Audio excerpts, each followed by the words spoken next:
మూసుకురా. ఇప్పుడు వస్తా వచ్చేదా కళ్ళు తెరవక.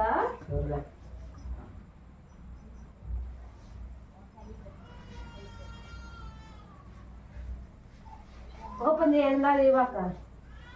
ఏనుమా స్పెషలా ఓపెన్ చేయి.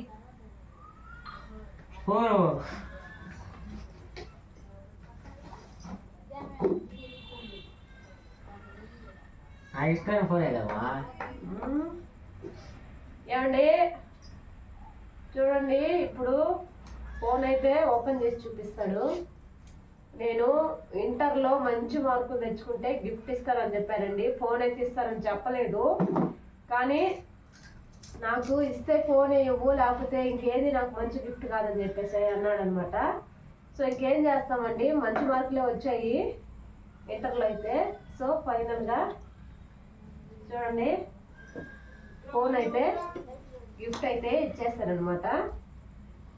అంటే ఇప్పుడు మనం చెప్పేసాము మాట ఇస్తామని చెప్పేసి.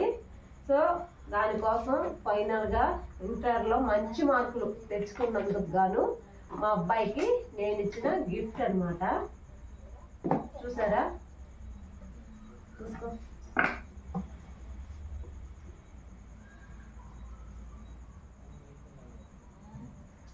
Charging machine.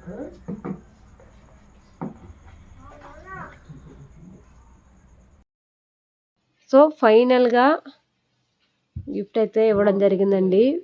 నేను కష్టపడిన సంపాదనతో ఇలా ఫోన్ తీసేయడం అంటే నాకు చాలా అంటే చాలా హ్యాపీగా ఉందండి. అస్సలకి మనం ఏదైనా ఒక గిఫ్ట్ అనేది ఇచ్చినప్పుడు మాటల్లో చెప్పలేము అనమాట. అందులోనూ మనం ఇస్తానని చెప్పేసి ఇలా గనక ఇచ్చేస్తే ఆనందం నిజంగా చెప్పాలంటే చాలా చాలా ఆనందంగా ఉందండి. అంతే కదా, మనం కష్టపడిన దాంట్లో ఒక చిన్న వస్తువు మనం తీసిచ్చినా కూడా మనకి హ్యాపీ అనేది అనిపిస్తుంది అనమాట. సో అలా ఉంటుందన్నమాట. మనం ఏదైనా పని చేసుకునేటప్పుడు ఇలాంటి గిఫ్ట్లు కానీ ఏమైనా మనం ఇవ్వచ్చండి. సో ఖాళీగా ఉండకుండా మనకు తోచిన పని ఏదైనా సరే మనం చేసుకుంటూ ఉండాలి. ఇంట్లో పనులతో పాటు మనం చేసుకున్న ఈ పనుల వల్ల ఇలా పిల్లలకి చిన్న చిన్న సంతోషాలన్నీ కూడా మనం తీర్చగలమండి. సో నాకైతే ఇలా గిఫ్ట్ ఇవ్వడం చాలా చాలా చాలా హ్యాపీగా ఉందండి. ఫైనల్గా నా ఆనందాన్ని నేను మాటలు అయితే చెప్పలేను. కాబట్టి మన సంపాదనతో మనం ఏ చిన్న పని చేసినా కూడా అందులో వచ్చే ఆనందమే వేరండి.